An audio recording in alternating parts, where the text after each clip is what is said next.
দৈনন্দিন জীবনে আপনি অভ্যাস বানিয়ে নেবেন, আমি আধা ঘন্টা কোরআন তেলাওয়াত করব, বুঝে শুনে কোরআন পড়ব, কিছুক্ষণ আমি আমার যে বিষয়বস্তু রয়েছে সেটার উপর আমি স্টাডি করব। বিশেষ করে ইলম অর্জনের জন্য আপনি সবচেয়ে উত্তম সময় সেটা হচ্ছে সকালবেলা। সকালবেলা আপনি ফজরের পরে কিছুক্ষণ কোরআন তেলাওয়াত করবেন, কেননা সকালের ভোরের মধ্যে নবী সাল্লাল্লাহু আলাইহি সাল্লাম ভোরের জন্য, এই উম্মতের ভোরের জন্য দোয়া দিয়েছেন।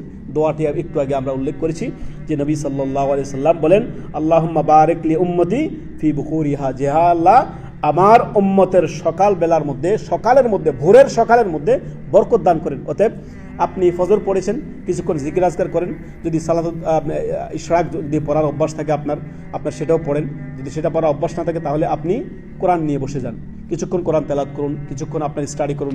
যে বিষয়বস্তু রয়েছে সেটা আপনি কি করেন, মুখস্থ করার একটা আপনার প্রবণতা গড়ে তুলুন প্রতিদিন, নিয়মিত সেটা করলে আল্লাহ আপনার অবশ্যই বরকত দিবেন। কেননা নবী সাল্লাল্লাহু আলাইহি ওয়াসাল্লাম বলেছেন সকালের ভোরের মধ্যে বরকত রয়েছে। অতএব ভোরের যে সকালবেলার যে সময়টা, এই সময়টা আপনার মাইন্ড অত্যন্ত ফ্রেশ থাকে, একবারে ক্লিন থাকে, টেনশনহীন থাকে। কিছুক্ষণ পরে মানুষ আবার ফান্তাশির ফিল আরদ, জমিনে ছড়িয়ে পড়বে কি জন্য, ওয়াবতাগু মিন ফাদলিল্লাহ, অর্থাৎ রিজিকের তলাশে আবার বেরিয়ে যাবে।